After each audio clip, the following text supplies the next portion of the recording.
Thank you, Mr. Speaker. I'd like to thank all of our veterans.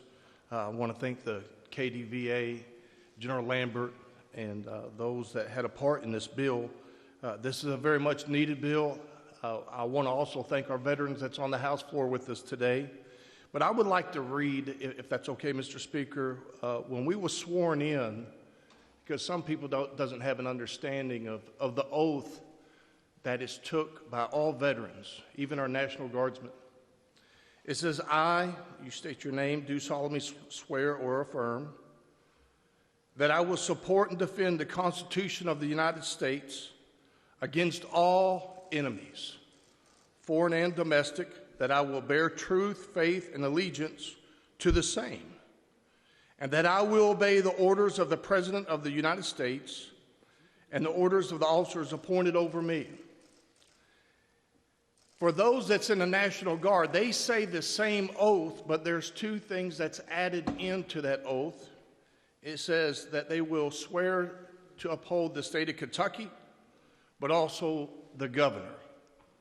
So not only the oath that we take as a veteran, regardless if you're in the Coast Guard, Army, Marine Corps, Navy, or Air Force, the National Guard takes the same oath. This is a very simple bill today, and they're not asking for much, but I would like to tell a story about a friend that I have that served in the National Guard over in Ravenna, Estill County, Kentucky, under the 149th Infantry Unit, Charlie Company. He served many years. Not only that he served, but his wife served. And when I say that they was as one. So anybody that's in the military and they are married, they have a joint union, because any armed forces or veteran, they have an understanding that their spouse suffers and sacrifices along with that person. Michael Stallings is a friend of mine that passed away of cancer. And when his wife humbly asked to be buried in one of our 5 of the state cemeteries that we have in this Commonwealth, she was denied. And the reason that she was denied, because he never served overseas. He was never deployed, never seen combat.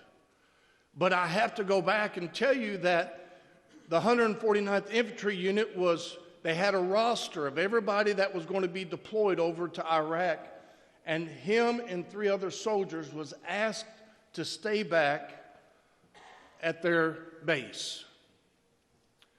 So since he did not get to be deployed and he did not get to fulfill what was on the roster, that wasn't up to him. That was over chain of command, and he was still denied. What this bill does, Mr. Speaker, in House Bill 212, it opens up that all veterans, our reservists and National Guardsmen, can be buried in one of our state cemeteries. That's not asking for much. Just because you didn't see combat, you should be denied of being called a veteran.